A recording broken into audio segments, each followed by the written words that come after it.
Hello everyone. तो आज हम द हिंदू की इम्पोर्टेंट न्यूज़ को कवर करने वाले हैं। तो आज है 29 अक्टूबर 2025 वेडनेसडे। तो जैसा कि हम जानते हैं डेली न्यूज़ एनालिसिस में यूपीएससी करंट अफेयर्स के लिए जो इम्पोर्टेंट न्यूज़ कवर की जाती है उनमें polity, IR, history, art and culture, economy, science and tech, environment और इसके अलावा ज्योग्राफी की जो इम्पोर्टेंट न्यूज़ होती हैं उनको कवर किया जाता है। तो चलिए शुरू करते हैं। उससे पहले जो कल हमने आपको क्वेश्चन दिया था उसके आंसर को देख लेते हैं। 18वीं शताब्दी के मध्य इंग्लिश ईस्ट इंडिया कंपनी के द्वारा बंगाल से निर्यातित प्रमुख पेय पदार्थ स्टेपल कमोडिटीज़ क्या थे? 2018 का क्वेश्चन पूछा हुआ है। तो इसका आंसर होगा डी, कपास, रेशम, साल्टीपर और अफीम।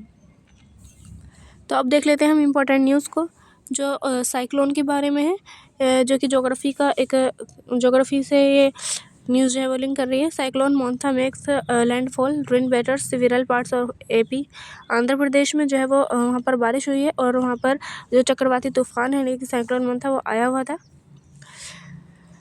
चक्रवात मोंथा 2025 का एक उष्णकटिबंधीय चक्रवाती तूफान है जो बंगाल की खाड़ी में उत्पन्न हुआ था। यह उत्तरी हिंद महासागर क्षेत्र का एक सामान्य चक्रवात है जो भारतीय मौसम विज्ञान विभाग यानी कि IMD द्वारा निगरानी में था। गठन और प्रारंभिक विकास की बात करें तो उत्पत्ति में चक्रवात मोंथा की शुरुआत जो है वो 24 अक्टूबर 2025 को बंगाल की खाड़ी के दक्षिण पूर्व हिस्से में एक अच्छी तरह चिन्हित निम्न दबाव क्षेत्र यानी कि जो वेल मार्ड लो प्रेशर एरिया है वहाँ से हुई थी। यह क्षेत्र अंडमान और निकोबार द्वीप समूह के पास पोर्ट ब्लेयर से लगभग 550 किलोमीटर पश्चिम में स्थित था। तीव्रता की में वृद्धि की बात करें तो 25 अक्टूबर 2025 की रात यानी कि 25 अक्टूबर 2025 की रात 11:30 बजे यह 11.0 डिग्री उत्तरी अक्षांश, यहाँ पर आप ध्यान दें उत्तरी अक्षांश, और 87.7 डिग्री पूर्व देशांतर पर केंद्रित था। यह चेन्नई से 850 किलोमीटर पूर्व दक्षिण पूर्व और विशाखापट्टनम से लगभग 890 किलोमीटर दूर था। फिर उसके बाद जब 26 अक्टूबर आया, 26 अक्टूबर 2025 को यह गहरा दबाव क्षेत्र यानी कि डीप डिप्रेशन में बदल गया जिसमें हवाओं की गति जो है वो 80 से 100 किलोमीटर प्रति घंटा की हो गई।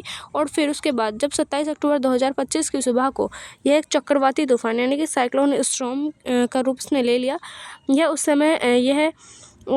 समय यह दक्षिण पश्चिम और सटे दक्षिण पूर्व बंगाल की खाड़ी में केंद्रित था। चेन्नई से 600 किलोमीटर पूर्व दक्षिण पूर्व और काकीनाडा से 680 किलोमीटर दक्षिण पूर्व में था। हवाओं की गति जो है वो 50 से 60 किलोमीटर प्रति घंटा थी उस टाइम पर। अब इसके नामकरण की बात करते हैं, यानी कि जो इसका नाम मोंथा दिया गया है वो थाईलैंड द्वारा सुझाया गया था। जो विश्व मौसम संगठन यानी WMO और एस्केप पैनल के तहत उत्तरी हिंद महासागर चक्रवात नामकरण सूची का हिस्सा है। थाई भाषा में यानी कि जो थाई भाषा होती है उसमें मोंथा का जो अर्थ होता है वो खूबसूरत या फिर सुंदर फूल होता है। यह नामकरण प्रक्रिया 2000 से चली आ रही है जिसमें Bharat, Bangladesh, Maldives, Myanmar, Oman, Pakistan, Sri Lanka, Thailand जैसे जो 8 देश हैं इसका योगदान देते हैं। 2025 सीजन का यह दूसरा नामित चक्रवात था और पहला शक्ति था जो अरब सागर में अक्टूबर में विकसित हुआ था। यानी कि जो पहला चक्रवाती तूफान आया था वो उसका नाम शक्ति यहाँ पर दिया गया था जो कि अरब सागर के अंतर्गत आया था। और ये जो दूसरा है इसका नाम मोंथा दिया गया है। ठीक है, जो कि जो आंध्र प्रदेश है उसके जो आसपास का क्षेत्र है वहाँ पर आया हुआ है। अब हम तीव्रता और लैंडफॉल की बात करें तो अधिकतम तीव्रता 28 अक्टूबर 2025 की सुबह तक यह एक गंभीर चक्रवाती तूफान यानी कि सिवियर साइक्लोन स्टॉर्म में बदल गया जिसमें अधिकतम स्थिर हवाओं की गति 90 से 100 किलोमीटर प्रति घंटा थी और झोंकों में 110 किलोमीटर प्रति घंटा तक पहुँच गई थी। लैंडफॉल की बात करें तो 28 अक्टूबर 2025 की रात 11:30 बजे यानी कि जब 28 अक्टूबर 2025 की जब रात आई 11:30 बजे के टाइम, तो जब से लेकर के 29 अक्टूबर 2025 की सुबह 12:30 बजे के बीच में ये आंध्र प्रदेश और जो यानम तट है उस पर मछलीपट्टनम और कलिंगपट्टनम के बीच काकीनाडा के दक्षिण में नरसापुर के निकट लैंडफॉल यहाँ पर किया गया। और ये 2025 का भारत मुख्य द्वीप का पहला प्रमुख लैंडफॉलिंग चक्रवात था। ठीक है, फिर उसके बाद इसकी कमज़ोरी की बात करते हैं। तो ये लैंडफॉल के बाद यह तेज़ी से कमज़ोर हो गया और 29 अक्टूबर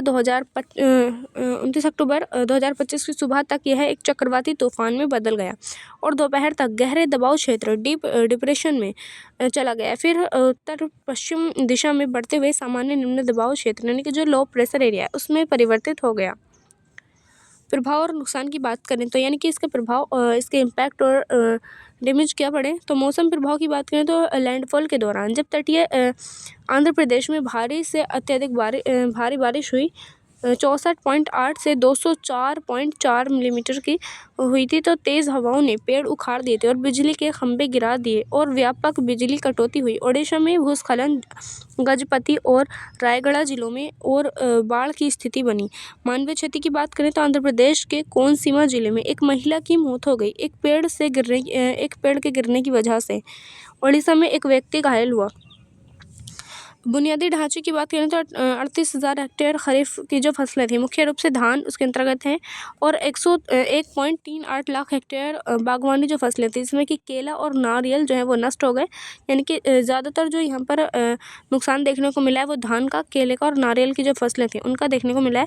सड़कों पर जल भराव, दीवारें ढहना, विशाखापट्टनम में जो सड़क की जो दीवारें थी वो ढहना शुरू हो गई सड़कों के पास की, और परिवहन बाधित होकर यानी कि 18 उड़ानें जो है वो रद्द कर दी गई और ट्रेनें जो है वो काफ़ी ज़्यादा प्रभावित हुई। इससे प्रभावित क्षेत्र की बात करें तो आंध्र प्रदेश जिसमें कि कृष्णा, पूर्वी या पश्चिमी गोदावरी, काकीनाडा, कोनसीमा ये जो क्षेत्र आते हैं, और उड़ीसा में जिसमें कि गंजम, गजपति और रायगढ़ आते हैं यहाँ पर, और तेलंगाना, पश्चिम बंगाल, ये सारे जो क्षेत्र हैं ये यहाँ पर प्रभावित हुए। इसके अलावा जो लगभग 76,000 लोग इसमें विस्थापित हो गए यानी कि छोड़ कर यहाँ पर इसे चले गए, और 200 से ज़्यादा जो लोग थे उनको राहत शिविर स्थापित किया गया उनके लिए। तैयारी की बात करें तो NDRF की 25 टीमें तैनात की गई थी और 10,000 से ज़्यादा लोग सुरक्षित स्थानांतरित किए गए और केंद्र सरकार ने सहायता का आश्वासन यहाँ पर दिया था। चक्रवात बनाने की प्रक्रिया के बारे में बात करें तो आवश्यक परिस्थितियों में यानी कि जब आवश्यक परिस्थिति आई तो चक्रवात बनाने के लिए निम्नलिखित मौसमी और पर्यावरणीय परिस्थितियां ज़रूरी हैं। गर्म समुद्री सतह पर तापमान यानी SST की बात करें तो समुद्र का सतही तापमान कम से कम 26.5 डिग्री सेंटीग्रेड होना चाहिए, क्योंकि गर्म पानी चक्रवात को ऊर्जा प्रदान करता है और गर्म समुद्र का पानी वाष्पीकरण को बढ़ाता है, जो बादल निर्माण और तूफान की तीव्रता के लिए ज़रूरी है। कम ऊर्ध्वाधर पवन कतरन यानी कि लो वर्टिकल विंड शेयर की बात करें तो हवा की गति और दिशा में ऊपरी और निचले वायुमंडल के बीच ज़्यादा अंतर नहीं होना चाहिए। कम पवन कतरन चक्रवात की संरचना को स्थिर रखता है। इसके अलावा उच्च आर्द्रता यानी कि हाई ह्यूमिडिटी की बात करें तो मध्य और निचले वायुमंडल में उच्च आर्द्रता बादल और वर्षा के लिए ज़रूरी नमी प्रदान करती है। कोरियोलिस बल यानी कि कोरियोलिस इफेक्ट की बात करें तो पृथ्वी का जो घूर्णन चक्रवात है उसको घुमाने के लिए आवश्यक बल प्रदान करता है। यह बल भूमध्य रेखा से 5 डिग्री अक्षांश से दूर उत्तर या दक्षिण प्रभावी होता है, इसलिए चक्रवात भूमध्य रेखा पर नहीं बनते हैं। ठीक है। पूर्व मौजूदा अशांति यानी कि प्री एक्सिटिंग डिस्टर्बेंस की बात करें तो एक निम्न दबाव क्षेत्र जैसे मौसमी गर्त या वायुमंडलीय अशांति से चक्रवात की जो शुरुआत है उसके लिए ट्रिगर का काम करता है। वायुमंडलीय अस्थिरता की बात करें तो गर्म हवा के ऊपर उठने और ठंडी हवा के नीचे आने की जो प्रक्रिया है उसको बढ़ा देने की वाली जो परिस्थितियाँ इसमें उत्पन्न हो जाती हैं जब वायुमंडलीय अस्थिरता बनती है तब। ठीक, यानी कि जैसे जैसे गर्म हवा होती है, जैसे मान लीजिए ये मतलब सतह है ज़मीन की, तो यहाँ से जैसे ही इस पर सूर्य का प्रकाश पड़ेगा तो यहाँ का जो मतलब तापमान होगा वो बढ़ जाएगा। तापमान बढ़ने की वजह से यहाँ की जो हवा है वो ऊपर उठना शुरू हो जाएगी, यानी कि ऊपर उठना शुरू हो जाएगी। तो यहाँ पर जो है यहाँ पर हाई प्रेशर होगा, हाई प्रेशर से ऊपर जहाँ पर लो प्रेशर होगा वहाँ से हवा जो है ऊपर जाना शुरू हो जाएगी यहाँ पर। ठीक है। फिर इसको ही यानी कि इसी चीज़ को वायुमंडलीय अस्थिरता कहते हैं, ये जो परिस्थितियाँ बनती हैं जब। अब हम देख लेते हैं इसके बारे में। एक क्वेश्चन है, चक्रवात मोन्था के प्रभाव से सबसे अधिक प्रभावित फसलें निम्नलिखित में से कौन सी थी? तो सबसे ज़्यादा जो प्रभावित हुई हैं वो धान और केले की फसलें हुई हैं। ठीक है, इसका आंसर होगा बी। निम्नलिखित कथनों पर विचार करें। IMD के अनुसार चक्रवात मोन्था बंगाल की खाड़ी में 24 अक्टूबर 2025 को एक निम्न दबाव क्षेत्र से विकसित हुआ। इसका नाम थाईलैंड द्वारा सुझाया गया था। यानी कि ऑप्शन है यह 2025 का भारत में पहला प्रमुख चक्रवाती लैंडफॉल था। तो कौन सा कथन इसके अंदर सही है? तो इसके अंदर तीनों कथन जो है वो सही हैं, पहला, दूसरा और तीसरा। ठीक है। फिर उसके बाद जो अगला क्वेश्चन है वो चक्रवात मोंथा का लैंडफॉल निम्नलिखित में से कहाँ हुआ था? तो इसका आंसर होगा ये मछलीपट्टनम और कलिंगपट्टनम के बीच में हुआ था। इसके अलावा अगर हम देखेंगे, अगर जो मेंस के लिए क्वेश्चन की बात करें तो चक्रवात मोंथा जैसे घटनाओं से उत्पन्न चुनौतियों के संदर्भ में भारत की आपदा प्रबंधन प्रणाली की प्रभावशीलता का मूल्यांकन करें, सुधार के लिए सुझाव दें। ये इस तरीके का जो क्वेश्चन है वो बन सकता है मेंस एग्जाम में, जीएस पेपर 3 में 15 अंक का ऐसा जो क्वेश्चन है वो बन सकता है इस टाइप का। इसके अलावा चक्रवातों को बनाए रखने में समुद्री सतह के तापमान SST और अवक्षिप्त गर्मी यानी कि लेटेंट हीट की भूमिका का वर्णन करें। उत्तरी हिंद महासागर में चक्रवात विशेषताओं को कैसे बदल रहा है, जलवायु परिवर्तन के बारे में और चक्रवात मोंथा के उदाहरण से स्पष्ट करें। इस टाइप का जो क्वेश्चन है वो 10 नंबर का जीएस पेपर 1 में बन सकता है। ठीक है।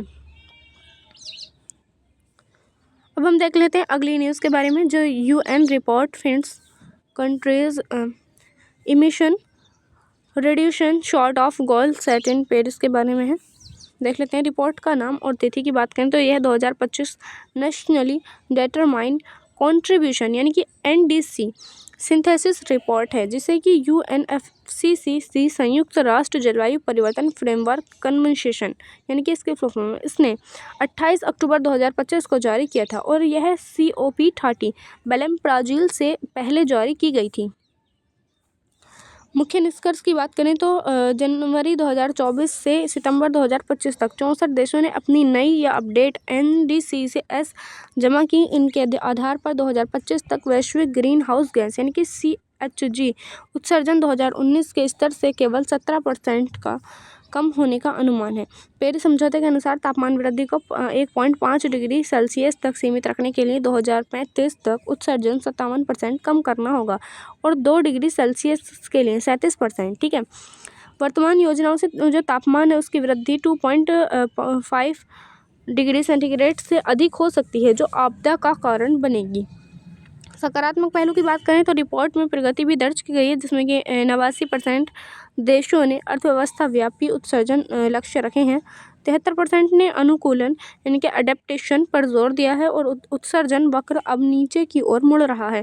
पहली बार पेरिस समझौते के बाद फिर ऐसा हुआ है, फिर भी गति बहुत धीमी है। पृष्ठभूमि की बात करें तो पेरिस समझौता 2015 में देशों ने 1.5 डिग्री सेल्सियस से 2 डिग्री सेल्सियस तापमान वृद्धि सीमित रखने का वादा किया।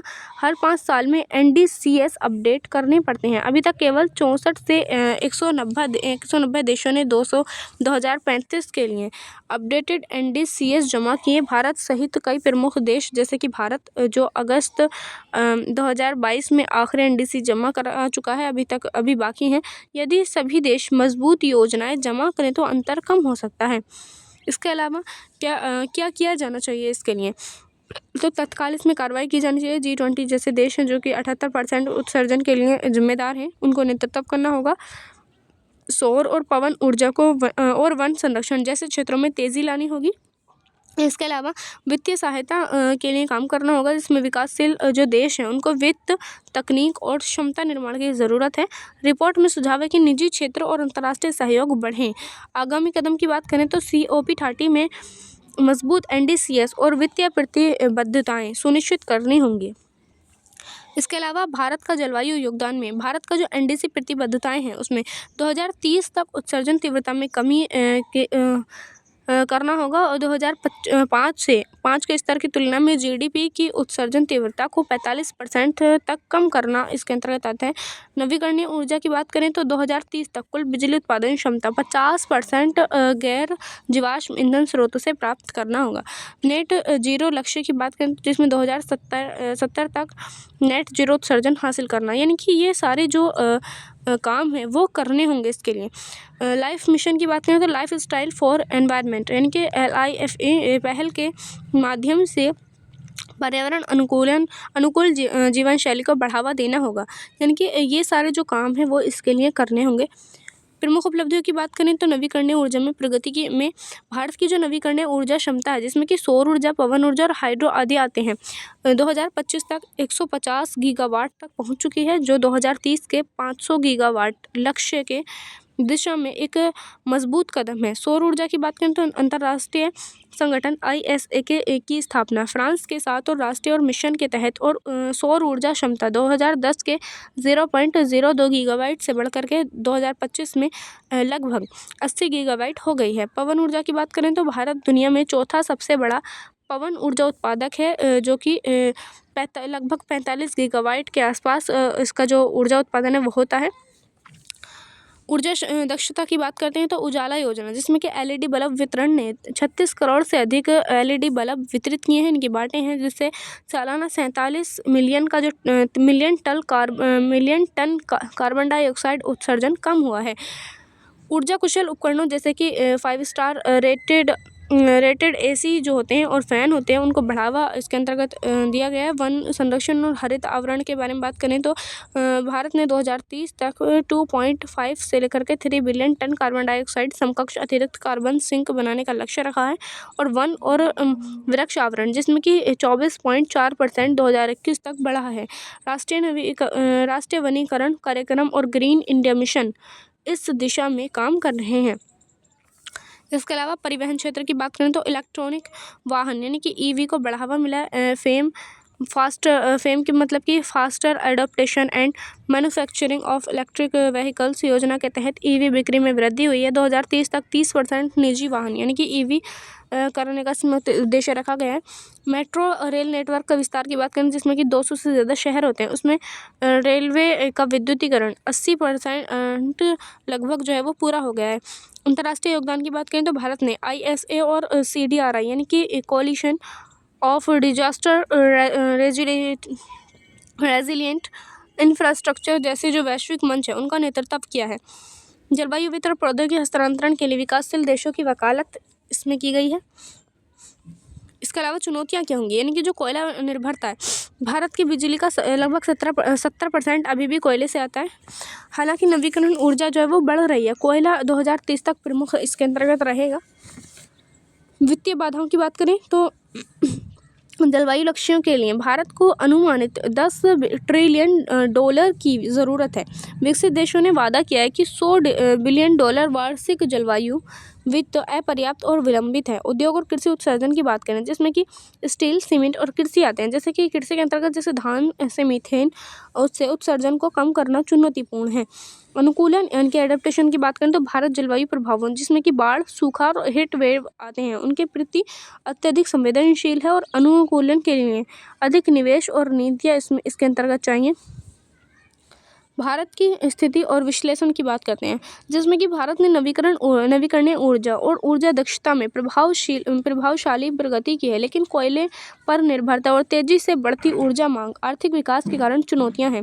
भारत जलवायु वित्त और प्रौद्योगिकी हस्तांतरण के लिए विकसित देशों पर दबाव डाल रहा है, क्योंकि उसका जो तर्क है वो है कि ऐतिहासिक उत्सर्जन में उसका योगदान 3% से कम है लगभग। संयुक्त राष्ट्र की 2025 NDC रिपोर्ट में भारत जैसे देशों से और मजबूत कार्रवाई की मांग की गई है, खासकर क्योंकि जो G20 है वो देश वैश्विक उत्सर्जन का 78% हिस्सा है। अब हम इससे रिलेटेड क्वेश्चन के बारे में देख लेते हैं। निम्नलिखित में से कौन सा भारत के 2022 अपडेटेड NDC का हिस्सा नहीं है? तो इसका आंसर होगा D, 2030 तक वैश्विक उत्सर्जन में 7% की कमी इसका आंसर है। नेशनली डिटरमाइंड कंट्रीब्यूशन NDC शब्द हाल ही में समाचारों में देखा जाता है जो निम्नलिखित से संबंधित है, तो इसका आंसर होगा B, यानी कि जो पेरिस समझौता हुआ था उसके तहत देशों द्वारा उत्सर्जन कटौती योजनाओं के तहत इस शब्द का इस्तेमाल किया गया था। और यह 2016 UPSC PY का अपडेटेड रूप है, यानी कि जो UPSC में 2016 में PY के पूछा गया था उसका अपडेटेड रूप है, जो कि INDC पर था। अब NDC पर इसके अंतर्गत फोकस किया गया है। पहले INDC पर फोकस था, लेकिन अब NDC पर फोकस किया गया है। ठीक है, निम्नलिखित कथनों पर विचार कीजिए। UNFCCC की 2025 NDC संश्लेषण रिपोर्ट के अनुसार वर्तमान NDCS और से 2035 तक वैश्विक CHG उत्सर्जन 2019 स्तर से 57% कम होगा। भारत ने 2030 तक GDP उत्सर्जन तीव्रता में 45% कमी का लक्ष्य रखा है। या फिर पेरिस समझौते के तहत NDCS हर वर्ष में अपडेट किए जाने चाहिए, यानी कि इसमें से बताना कौन सा आंसर सही है। तो कौन सा इसमें से सही है, तो इसका आंसर होगा बी 2 और 3, यानी कि ये वाला। भारत ने 2030 तक GDP उत्सर्जन तीव्रता में 45% कमी का लक्ष्य रखा। और दूसरा है ये, यानी कि जो तीसरा है, पेरिस समझौते के तहत NDCS हर 5 वर्ष में अपडेटेड किए जाने चाहिए। ठीक है, अब हम देख लेते हैं पेरिस समझौते के common but differentiate report responsibilities, यानी कि CBDR सिद्धांत के प्रकाश में विकासशील देशों जैसे कि भारत की जलवायु कार्रवाई पर UN की जो रिपोर्ट है उसके निहितार्थों का विश्लेषण कीजिए, यानी कि इस तरीके का जो क्वेश्चन है वो बन सकता है कि अंतर्राष्ट्रीय सहयोग में कमी वैश्विक उत्सर्जन अंतर को बढ़ा रही है। इसके अंतर्गत भी तर्क देना है, जो कि मतलब इस तरीके टाइप का जो क्वेश्चन है वो 10 नंबर का पूछा जा सकता है। संयुक्त राष्ट्र की 2025 NDC विश्लेषण रिपोर्ट के संदर्भ में पेरिस समझौते के तहत देशों की उत्सर्जन कटौती योजनाओं की अपर्याप्तता पर चर्चा कीजिए। भारत के NDC प्रतिबद्धताओं का मूल्यांकन कीजिए और वैश्विक जलवायु लक्ष्यों को प्राप्त करने के लिए आवश्यक सुधारों का सुझाव दीजिए। इस टाइप का जो क्वेश्चन है वो लगभग 15 मार्क्स का पूछा जा सकता है। अब हम देखते हैं एडिटोरियल, देख लेते हैं आज का।